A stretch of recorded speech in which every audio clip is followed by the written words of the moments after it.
crois qu'en effet, il y a quelque chose d'insupportable, pour certains, chez Ségolène Royal, dans le fait qu'elle soit une femme. Entendons-nous sur être une femme? Vous allez tout de suite me dire, mais après tout, des femmes en politique, même au plus haut niveau, il y en a eu beaucoup. Simone Veil à droite, Édith Cresson à gauche. Eh bien, pas du tout. Ça n'est absolument pas la même chose, et je m'explique. Jusqu'à présent, la quasi-totalité des femmes en politique, en France comme à l'étranger, qui se sont illustrées au plus haut niveau, étaient principalement créditées d'un mérite, celui de pouvoir rivaliser avec les hommes. La voir pleine d'admiration, chaque fois qu'une femme était élue chef d'État, on entendait les commentateurs nous dire « ça c'est une femme ». Et quand on disait ça d'Indira Gandhi, ou quand on disait ça de Golda Meir, ou de Madame Thatcher, ça c'est une femme. Ça voulait dire une chose bien précise, ça c'est un homme.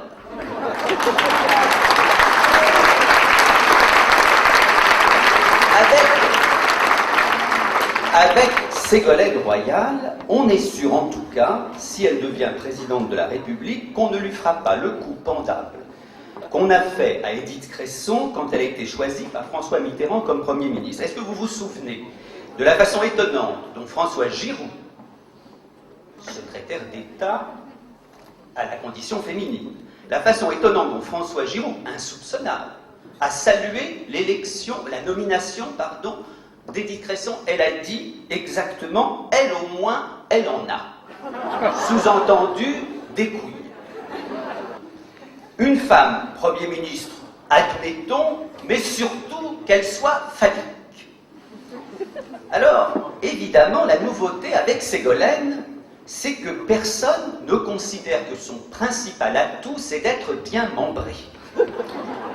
Je ne sais pas, pour l'instant, si Ségolène gagnera, ce que j'espère, mais ce que je sais en tout cas, c'est que grâce à elle, déjà, on assiste à la défaite de ce que j'appellerais le priapisme politique.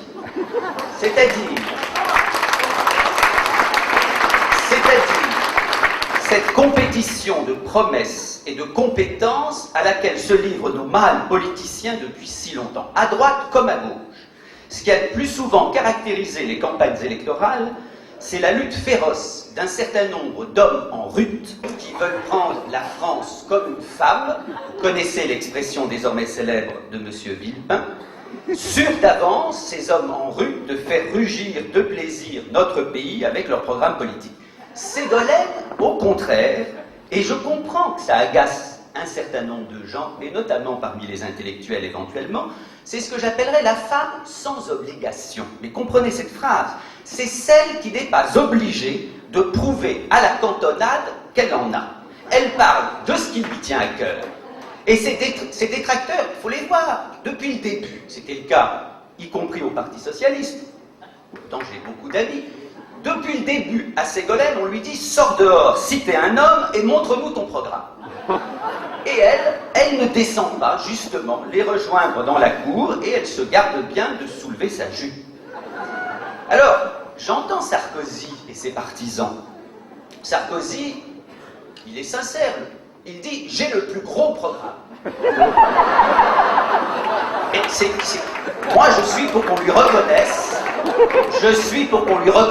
que sur le terrain de la biroute en bandoulière, il est le meilleur.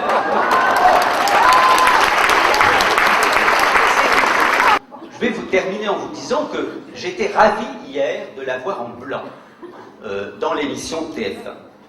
J'ai trouvé ça très malin. Parce que pour les psychanalystes, la femme vierge, disons, que la tenue vestimentaire de Ségolène évoque, c'est pas du tout pour les psychanalystes un ange, la femme vierge. C'est une menace. Il y a un très joli texte de Freud, en 1918, qui s'appelle « Le tabou de la virginité ». Et dans ce texte, Freud raconte l'histoire d'une jeune fille, charmante, jeune mariée, aussi virginale, si j'ose dire, que Ségolène, qui vient sur son divan. Et elle lui raconte son rêve, cette jeune fille, à Freud. Et Freud, horreur, découvre que dans ce rêve, cette jeune fille a un désir très précis de châtrer son jeune époux et de conserver pour elle son pénis.